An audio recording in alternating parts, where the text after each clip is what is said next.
Hi dear students, welcome to A2 Career Check YouTube channel. நம்ம இன்றைக்கி எதை பற்றி பார்க்க போகிறோம்னா ஃபார்ம்டி டாக்டர் ஆஃப் ஃபார்மசி அப்படிங்கிற கோர்ஸோட டீட்டெயில்ஸ் தான் பார்க்க போகிறோம். முதல்ல இந்த வீடியோவில் என்னெல்லாம் இருக்குன்னா, ஃபார்ம்டி இன்ட்ரோடக்ஷன், அந்த கோர்ஸ்னால் என்ன, ஜாப் ஆப்பர்ச்சுனிட்டிஸ், அட்மிஷன், எலிஜிபிலிட்டி, உங்களோட ரோல் எந்த மாதிரி இருக்கும் அப்படிங்கிற ஃபுல் டீட்டெயில்ஸை நம்ம இந்த வீடியோவில் தெளிவாக பார்க்கலாம். இதில் ஏதாச்சும் டவுட் இருந்துச்சுன்னா என்னோடய வாட்ஸ்அப் நம்பர் நான் கொடுக்குறேன். அதில் நீங்கள் டெக்ஸ்ட் மெசேஜ் பண்ணிங்கன்னா உங்களோட டவுட்டை நான் கிளாரிஃபை பண்ண முடியும். நெக்ஸ்ட் பார்த்திங்கன்னா, இந்த ஃபார்ம்டி அப்படிங்கிறது டாக்டர் ஆஃப் ஃபார்மசி, அதாவது டிஃபார்முக்கும் ஃபார்ம்டியும் நிறைய பேர் குழப்பிட்டுருக்கீங்க. நம்ம ஃபார்மசி டிபார்ட்மெண்ட்டை எடுத்துட்டோன்னா மொத்தம் 3 கேட்டகரியில் கோர்ஸ் ஆஃபர் பண்ணிகிட்ருக்காங்க. அதாவது டிஃபார்ம், பிஃபார்ம், ஃபார்ம்டி. இதில் டிஃபார்மோட டூரியேஷன், அது டிப்ளமோ இன் ஃபார்மசி, அதோட டூரியேஷன் பார்த்திங்கன்னா 2 years. நெக்ஸ்ட் பார்த்திங்கன்னா பிஃபார்மோட டூரியேஷன் பார்த்திங்கன்னா 4 years, அது பேச்சுலர் இன் ஃபார்மசி. நெக்ஸ்ட் நம்ம பார்த்தோம்னா ஃபார்ம்டியை பொறுத்த வரைக்கும் டாக்டர் ஆஃப் ஃபார்மசி, அதோட டூரியேஷன் பார்த்திங்கன்னா 6 years. இந்த 6 years டூரியேஷன் எப்படின்னா 5 years நீங்கள் அகாடமிக்லையும், 6 years 1 year நீங்கள் இன்டர்ன்ஷிப், 6th year 1 year இன்டர்ன்ஷிப்பும் பண்ணோம். அப்படி தான் டோட்டல் 6 year இந்த கோர்ஸை ஆஃபர் பண்ணுறாங்க. நெக்ஸ்ட்டு பார்த்திங்கன்னா, இந்த கோர்ஸை படிக்கிறதுக்கு எலிஜிபிலிட்டி என்னென்னா, நீங்கள் 12th கம்ப்ளீட் பண்ணியிருக்கணும். எலிஜிபிலிட்டி மார்க்கோடு நீங்கள் கம்ப்ளீட் பண்ணியிருந்தால் போதும். நெக்ஸ்ட் இந்த அட்மிஷன் ப்ராசஸ் எப்படி நடக்குதுன்னா, நம்ம கவர்மெண்ட் கவுன்சிலிங்கும் நடக்குது, அதே நீங்கள் மேனேஜ்மெண்ட்லேயும் போய் ஜாயின் பண்ணிக்கலாம். இப்போ நீங்கள் தமிழ்நாடு கவர்மெண்ட் நடத்துகிற கவுன்சிலிங் மூலயமா வந்தாலும் கவர்மெண்ட் காலேஜ் உங்களுக்கு கிடையாது. தமிழ்நாட்டில் SF காலேஜ் மட்டும்தான் இருக்குது. இன்னும் எந்த கவர்மெண்ட் காலேஜில் இந்த கோர்ஸ் ஸ்டார்ட் பண்ணல. நெக்ஸ்ட்டு பார்த்தீங்கன்னா, இந்த ஃபார்ம்டியை பொறுத்த வரைக்கும் 7.5 ரிசர்வேஷன் கிடையாது. மற்ற பேராமெடிக்கல் கோர்ஸை மாதிரி தான் ஃபார்ம்டிக்கும் 7.5 ரிசர்வேஷன் கிடையாது. நீங்கள் நினைக்கலாம் MBBSக்கு இருக்குது, ஃபார்ம்டியும் டாக்டர்னு சொல்கிறீங்க, எங்களுக்கு கிடையாதா 7.5 ரிசர்வேஷன்னா? கிடையாது. MBBSக்கும் இதுக்கும் கொஞ்சம் டிஃப்ரென்ஸ் இருக்குது. நான் அதை வீடியோவில் போக சொல்கிறேன். முதல்ல பார்த்தீங்கன்னா, இந்த ஃபார்ம்டியை பொறுத்த வரைக்கும் உங்களோட ஜாப் எந்த மாதிரி இருக்கணும், உங்களோட பொசிஷன் எந்த மாதிரி இருக்குன்னா, ட்ரக் மானிட்டரிங் தான் உங்களோட மேஜர் ஜாப், ரோல். அதாவது கிளினிக்கல் ஃபார்மசிஸ்ட்டு.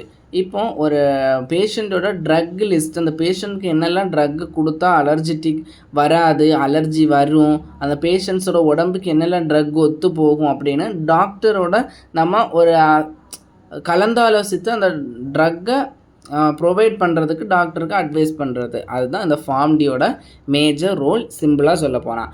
நெக்ஸ்ட், நான் ஃபார்ம்டி முடிச்சுட்டு கிளினிக்கல் ஃபார்மசிஸ்ட்டாக மட்டும்தான் போக முடியுமா அப்படின்னு கேட்டால் இல்லை, உங்களுக்கு நிறையவே ஜாப் ஆப்பர்ச்சுனிட்டிஸ் இருக்குது. அதாவது ஃபார்மசியூட்டிக்கல் இண்டஸ்ட்ரியில் போகலாம், நெக்ஸ்ட்டு ட்ரக் இன்ஸ்பெக்டராக போகலாம், நெக்ஸ்ட்டு ட்ரக் மானிட்டரிங் டிபார்ட்மெண்ட் அந்த சைட் போகலாம். நெக்ஸ்ட் பார்த்தீங்கன்னா ப்ரொஃபஸர்ஸாக போகலாம், ஹையர் ஸ்டடீஸ் பண்ணலாம், கிளினிக்கல் ஃபார்மசிஸ்டாகவும் போகலாம்.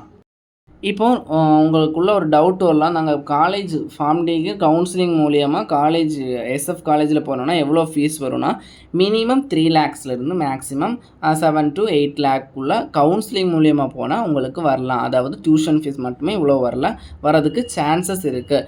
ஏன்னா ஃபார்ம்டி கோர்சஸுக்கு டிமாண்ட் இப்போ கரண்டாகவே அதிகரிச்சுட்டே இருக்குது. ஏன்னா இதோட வேல்யூ அப்படிங்கிறது இன்க்ரீஸ் ஆகிட்டே இருக்குது.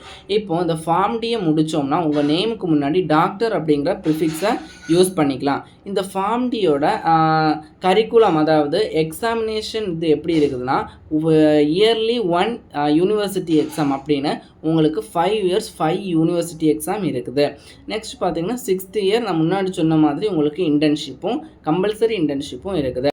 கவர்மெண்ட் கவுன்சிலிங் மூலயமா நீங்கள் SF காலேஜில் ஜாயின் பண்ணணும் அப்படின்னா உங்களோட கட் ஆஃப் 200 to ஒரு 120 or 118 இருந்தால் கூட உங்களுக்கு கவுன்சிலிங் மூலயமா SF காலேஜ் கிடைக்கிறதுக்கு சான்சஸ் இருக்குது. உங்களுக்கு ஹை கட் ஆஃப் இருந்துச்சுன்னா டாப் மோஸ்ட் SF காலேஜில் கிடைக்கிறதுக்கு கூட சான்ஸ் இருக்குது. லைக் KMCH, BSG, இதே மாதிரி டாப் மோஸ்ட் காலேஜில் ஃபார்ம்டி படிக்கிறதுக்கு சீட் கிடைக்க நிறையவே பாசிபிள் இருக்குது. இந்த ஃபார்ம்டியை முடிச்சுட்டு நீங்கள் அப்ராடில் போகலாம். அந்த இந்தியாவை பொறுத்த வரைக்கும் ஃபார்ம்டிக்கு அவ்வளோவா ஜாப் ஆப்பர்ச்சுனிட்டிஸ் இல்லை, கம்மியாக தான் இருக்குது. இனிமேல் வர காலங்களில் வரும்னு எதிர்பார்க்கப்படுது. பட் அப்ராடில் ஹை டிமாண்டில் இந்த ஃபார்ம் டி கோர்சஸ்க்கு லேக்ஸ் அண்ட் லேக்ஸில் சேலரி கொடுக்குறாங்க. அவ்வளோ டிமாண்ட் இருக்குது இந்த ஃபார்ம் டி கோர்சஸுக்கு அப்ராடில். அதனால் உங்களோட பிரைட்டான கரியரை சூஸ் பண்ணுறதுக்கு இந்த ஃபார்ம் டி கோர்ஸும் ஒரு பெஸ்ட்டான ஆப்ஷனாக தான் இருக்கும். இப்போது நான் முன்னாடி சொன்ன மாதிரி நீங்கள் கவர்மெண்ட் கவுன்சிலிங் மூலியமாக போனால் கூட ஃபார்ம் டியோட ஃபீஸு லேக்கில் தான் ஆரம்பிக்கும். நெக்ஸ்ட்டு ஃபார்ம் டிக்கு கவர்மெண்ட் காலேஜஸ் கிடையாது. ஏஜ் லிமிட்டை பொறுத்த வரைக்கும் உங்களோட ஏஜ் மினிமம் 17 இருந்தாலே இந்த ஃபார்ம் டி கோர்ஸுக்கு நீங்கள் அப்ளை பண்ணிக்கலாம். அடுத்து பார்த்தீங்கன்னா உங்களுக்கு ஒரு கேள்வி வரலாம், நாங்கள் Pharm D doctor of pharmacy அப்படின்னு சொல்கிறோமே, எங்களுக்கும் எம்பிபிஎஸ்ஸும் ஈக்குவலாக அப்படின்னு கேட்டால் இல்லை, உங்களுக்கும் எம்பிபிஎஸ்ஸுக்கும் டிஃப்ரென்ஸ் இருக்குது. என் மேஜர் டிஃப்ரெண்ட்டாக பார்த்தோம்னா எம்பிபிஎஸ் படித்து முடித்தவங்க ஆனால் கிளினிக் ஸ்டார்ட் பண்ணலாம். பட் இந்த ஃபார்ம் டி படித்து முடித்தவங்க ஆனால் கிளினிக் ஸ்டார்ட் பண்ண முடியாது. நான் என் பேருக்கு முன்னாடி டாக்டர் அப்படிங்கிற ப்ரிஃபிக்ஸை யூஸ் பண்ணுறேன், ஏன்னா கிளினிக் ஓப்பன் பண்ண முடியாதா அப்படின்னு கேட்டால் இல்லை, எம்பிபிஎஸ்ஸுக்கும் இதுக்கும் டிஃப்ரென்ஸ் இருக்குது. அதுதான் ஃபார்ம் டி எம்பிபிஎஸ் தனி செக்ஷன். இது ஒரு செக்ஷன் ஃபார்மசி டிபார்ட்மெண்ட், இது ஒரு செக்ஷன். அது மெடிக்கல் டிபார்ட்மெண்ட்டில் அது ஒரு செக்ஷன். மெடிக்கல் இது மெடிசின். அதனால் நம்மளால் கிளினிக் ஓப்பன் பண்ண முடியாது இந்த ஃபார்ம் டி முடித்தவங்க. மற்றபடி நிறையவே ஜாப் ஆப்பர்ச்சுனிட்டிஸ் இருக்குது, பிரைட்டான கரியர் இருக்குது. நெக்ஸ்ட் நீங்கள் ஞாபகம் வச்சுக்க வேண்டிய என்னென்னா, இந்த ஃபார்ம் டியை பொறுத்த வரைக்கும் கவர்மெண்ட் காலேஜஸ் கிடையாது, எஸ்எஃப் காலேஜஸ் ஒன்லி தான். மேலும் இது போன்ற கல்விசார் தகவலுக்கு இணைந்திருங்கள் way to career check YouTube சேனலுடன்.